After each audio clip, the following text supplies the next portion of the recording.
et ce n'est pas le cas. Pour l'instant, tout se passe bien. Merci, cher Maureen Vidal. Merci à Antoine Durand qui vous les accompagne.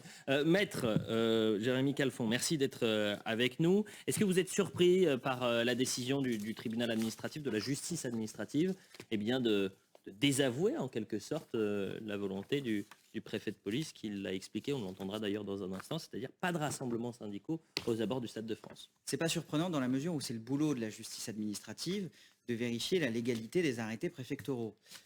Sur quoi se base la justice administrative? Alors, c'est pas une justice que je pratique au quotidien. Ce cas-là est un cas, somme toute, assez classique. Si vous voulez prendre une mesure de restriction a priori, c'est-à-dire avant même que il y a 3 conditions qui doivent être réunies. La mesure doit être nécessaire, ça veut dire que la préfecture de police doit démontrer qu'il y a une menace grave à l'ordre public. La mesure doit être adaptée et la mesure doit être proportionnée. Quand on dit proportionnée, ça veut dire que la préfecture de police doit démontrer qu'il n'y a pas d'autre moyen de maintenir l'ordre public que l'interdiction a priori. À partir du moment où la préfecture de police n'a pas réussi à démontrer ces 3 critères, la justice administrative est tenue de suspendre l'arrêté préfectoral.